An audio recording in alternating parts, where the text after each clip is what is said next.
Keski-Japanin vuoristojen solissa mutkittelee aikaikkuna vanhaan Japaniin. 400 vuotta sitten alkanut Edo-kausi tunnetaan Japanin kulttuurisen kukoistuksen aikana, ja vaikka suurin osa aikakauden kaupunkikuvasta onkin kadonnut, osia Edo-kauden mystiikasta elää syrjäseuduilla. Yksi näistä paikoista on Edoa, eli nykyistä Tokiota ja pääkaupunki Kiotoa yhdistänyt Nakasendoon ikiaikainen maantie. Suurin osa vanhan samuraihallinnon valtaväylistä on jäänyt junaratojen ja moottoriteiden alle, mutta syrjäinen Nakasendoo, eli keskinen vuoritie, sai jäädä suhteellisen rauhaan. Valtateiden varteen rakennettiin postikyliä, joissa matkalaiset saattoivat huoltaa itsensä ja majoittua. Osa Nakasendon postikylistä on säilynyt nykypäiviin saakka, ja niiden väliä kulkiessa voi tehdä tunnelmallisen aikamatkan Edokauden Japaniin. On aikainen aamu. Mä oon Magomen kylässä, josta mä heräsin. Täällä ei ole ristin sielua missään. Ja oikeasti tuntuu nyt siltä, että tässä on tehty aikamatka 200-300 vuotta taaksepäin. Tuolla näkyy Enavuori taustalla, ihanat utuset vuoret ja aamuauringon paiste. Vesi kohisee. Ja mä teen nyt 4 tunnin matkan tästä Magomen postikylästä seuraavaan postikylään Tsumagoon. Edossa sijainnut samuraihallinto edisti tavaroiden ja ihmisten liikkuvuutta vetämällä useita valtateitä kaupunkiin. Edokaudella niiden postikyliä käyttivät pysähdysasemina myös kaukaisista provinsseista saapuvien samuraipäälliköiden saattueet, joiden oli määrätty vierailla Edossa tarkastuksella tasaisin väliajoin.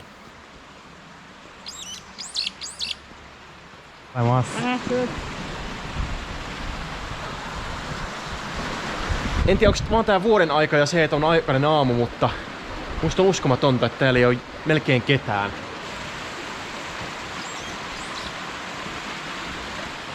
Miten tämmönen paikkasto on pystynyt olemaan koskemattomana melkein 300 vuotta?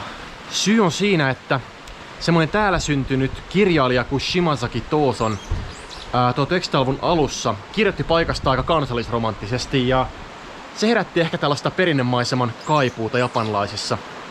Paikasta oli pikkuhiljaa suhteellisen tunnettu ja alettiin näitä kaikkia ympärillä olevia rakennuksia rempata ja pyrittiin säilyttämään se vanha rakennuskanta, ettei näitä purettaisi tai ettei ne lahoaisi tänne. Ja nykyään tää paikka tunnetaan ihan Japanin kansallisaarteena ja se on suojeltu äärimmäisen vahvasti. Muualla Japanissa, missä kulkee, niin vanhoja rakennuksia säilyy paljon. Ei Kiotossa on muutamia katuja, jotka on säilynyt todella hyvin, mutta missään muualla Japanissa mä en ole ollut näin pitkällä reitillä, missä kokonaisia postikyliä on säilytetty lähes niin historiallisen tarkasti kuin vaan nykypäivänä pystyy. Se on aivan uskomatonta. Aletaan lähestymään Magomen postikylän ihan pohjoispäätä ja tulemaan ulos sieltä. Tässä on viimeiset rakennukset ja tuolla noilla Japanin mittakaavassa suht pienillä, mutta kuitenkin useita satoja metriä korkealla vuorilla, niin siellä kulkee itse asiassa prefektuurien raja. Nyt ollaan siis Gifun prefektuurin pohjoispäässä ja seuraava postikylä eli Tsumago-juku on sitten Naganon prefektuurissa. 7,7 kilsaa. Se on seuraava postikylä eli seuraava etappi. Ja me jatketaan kohti vuoria reppuselässä ihan niin kuin ennen vanhaan. Tuolla levittäytyy Japanin alpit. Tuo pilvien takana oleva huippu, missä on lunta, on Enavuori, joka on tän Nakasendon alueen ja tän Gifun pohjoispuolen korkein yksittäinen huippu. Se on yli kilometri korkea. Aurinko kivasti paistaa tonne laaksoihin muutamaan paikkaan ja valaisee noita vuoren huippuja, jota noi pilvet nuolee. Merkille pantavaa on se, että ihmiset oikeasti asuu tässä kylässä ja näissä postitaloissa ja kylissä vielä. Tässä on viljelyksiä, pienviljelyksiä ihan omaan käyttöön. Nyt tultiin avoimemmasta maastosta enemmän metsään. Nää kivet tässä on ihan alkuperäisiä 1700-luvun valtatien jäänteitä.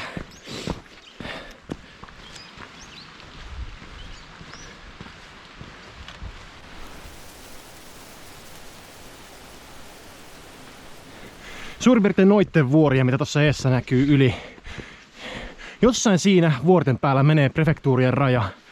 Ja sitten se on siitä alamäkeä kohti Tsumagoa. Mä en oikein osaa sanoa, onko kylmä vai kuuma, kun niinku tässä tulee kävellessä ylämäkeä varusteiden kanssa aika hiki. Mut tää puhaltaa tämmönen, vaikka aurinko paistaakin, niin tällainen aika viileä vuorituuli. Ja ihan muutamia lumihiutaleet tulee välillä, vaikka täällä pitäisi olla melkein 10 plussalla. Nyt on siis helmikuun puoliväli ja tavallaan talvi vielä, mutta koska tää Gifun alue on niin keskellä Japania, niin suuri osa noista Japanin alpeista tuossa Japaninmeren rannalla blokkaa kaikki lumisateet, jolloin tää on aika kuivaa seutua oikeastaan. Tässä on pieni kylä, missä ihmiset ihan oikeasti asuu edelleen. Tää Nakasendo puikkelehtii tuolta tonne Japanin sypressien sekaan ja nyt alkaa se mäkiosuus sitten tästä.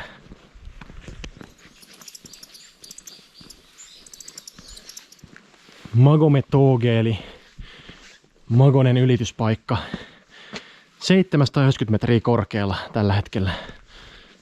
Se tuntuu paljolta ja kuulostaa paljolta, mutta sitten kun katsoo näitä vuoria tuolla taustalla, jotka ylittää yli kilometriin, niin siihen nähden tää on vaan pikkunyppylä.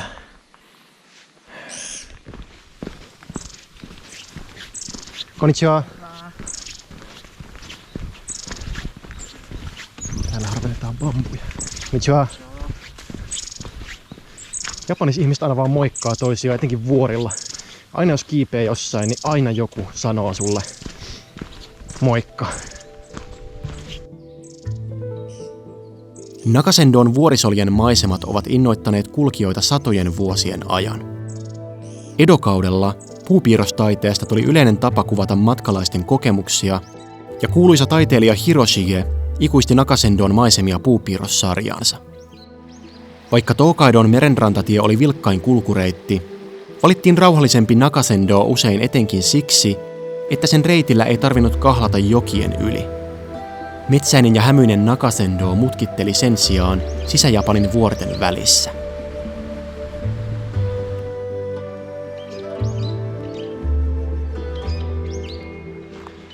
Japanissa luonto on aina lähellä ihmisiä. Vaikka täällä on näin paljon ihmisiä kaikkialla, niin kaikki asutus on keskittynyt tiheästi soliin ja laaksoihin.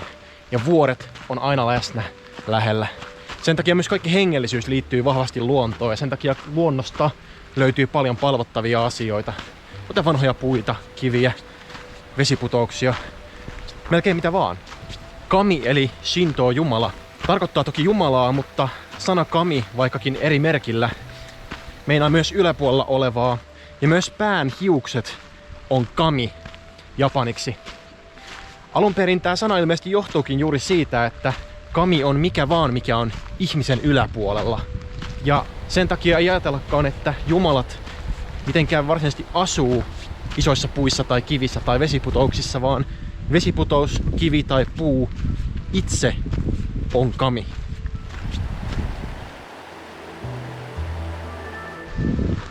Yksittäisen maalaistalon piha. Koko ni shinde irasharu desu ka? Sou desu ka?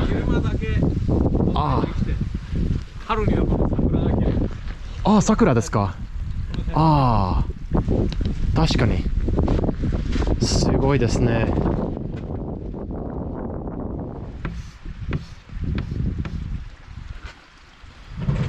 Suomi. よかったら中も見ててください。いいですか？お邪魔します。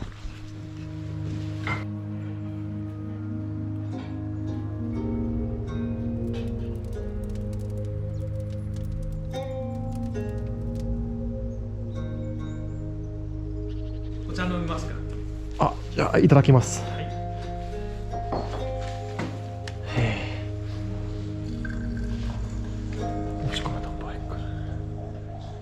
ここはお百姓さん農家でしたけど、立場茶屋っていう休憩所もやってたんですよ。なるほど。ここ参勤交代の侍が通るんですけど、でちょうど宿場と宿場の中間に新茶屋とか立場って言って休憩所を作ったんですよ。なるほど、そうですね。その役でここやってたから。海からゴミというかゴミから入ってます。これがいろりで、はい、こいつは自在管理って言いますけど、はい、高さを調節するんです。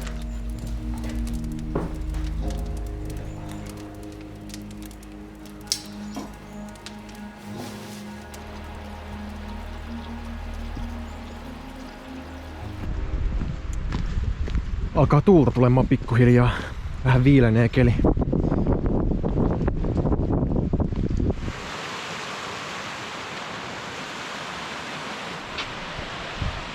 Wow.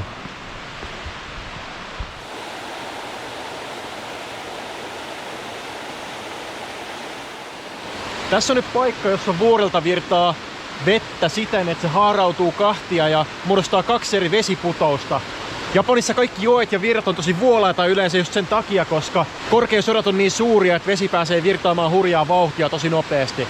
Uskomaton paikka, mä voin kuvitella vaan, kun tässäkin Nakasendolla on vaikka 300 vuotta sitten kävellyt joku jostain kaukasta provinssista tulevan daimion seurue samuraineen. Kävelee siltaa pitkin ja kattelee matkalla vesiputousta, menee johonkin majataloon tässä lähellä. Ihan mieletöntä kulkea näitä samoja polkuja ja astella samoja kiviä pitkin.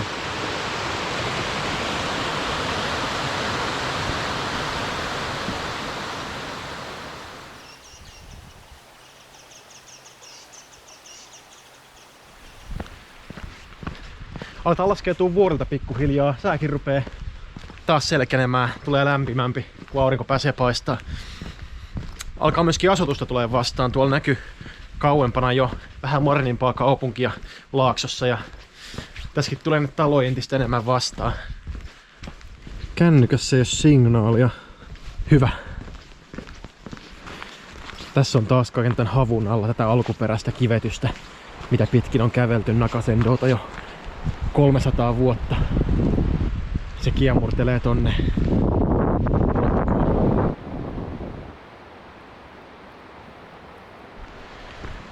Tosi vaikuttavaa, että tää tie on jatkunut useita satoja kilometrejä läpi vuorten Kiotosta Edoon.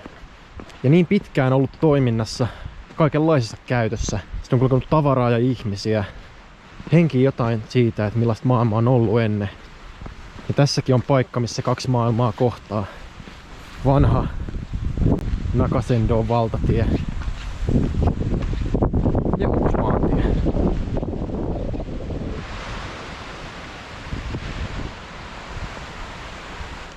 Aletaan lähestyä Tsumagoa pikkuhiljaa. Tää Wisteria oli sinisade. Siinä on tosi netit riippuvat kukat kesällä ja tällaisia papuja se tuottaa sitten siemenin.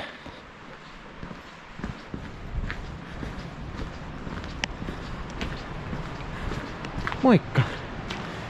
Moi, mitä sä siinä teet? Ootatko sä sun omistajaa?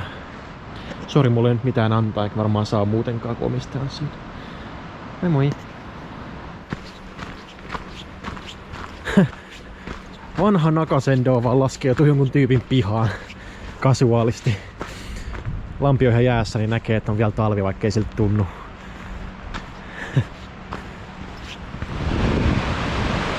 No tätä voi sanoa jo joeksi.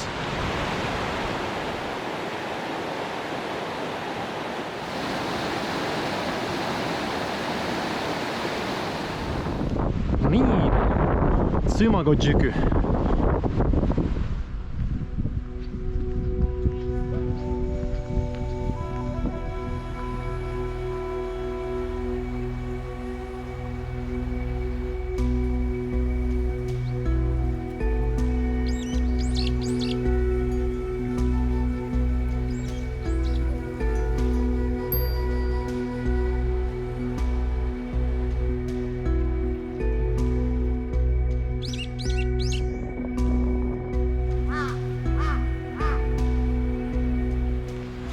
Äsken oikein tuoksuu tää vanha puu näissä taloissa. Tervattu ties kuin moneen kertaan. Ehkä laastit uusittu välillä, mutta kyllä nääkin yli 100-vuotiaita taloja on kaikki. Jotenkin niin tottunut jo näihin vanhoihin rakennuksiin tässä kohtaa, että tuntuu, että tää on vaan normaali. Että kaiken kuuluukin näyttää tältä. Tuntuu varmaan jännältä kävellä tonne asemalle ja palata tuohon normaaliin moderniin rakennuskantaan.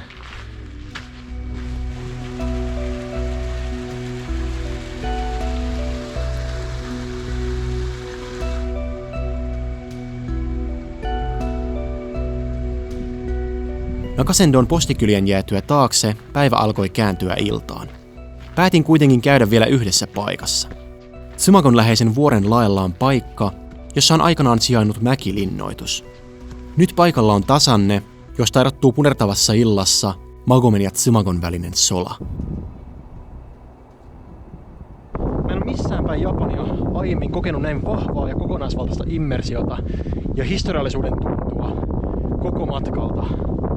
Se on jotenkin kunnioittavaa saada kävellä samoja kiviä, samoja polkuja, nähdä ne samat paikat, samat maisemat, samat talot, kun tuhannet ja tuhannet matkalaiset, samurait, munkit, kauppiaat ja muut on nähnyt ja kokenut satojen vuosien ajan. Mä tosi liikuttunut olo olla täällä jossain vuorten päällä. Näe se koko reitti tuolta solasta jostain, mistä aamulla lähti. Ja nyt nähdään iltarusko tässä. On vaan niin hyvä olo.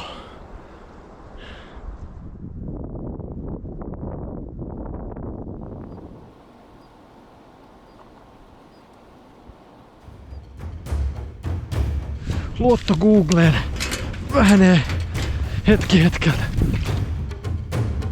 Samat lattialankut, samat portaat, joita samurait on astellut 400 vuotta sitten.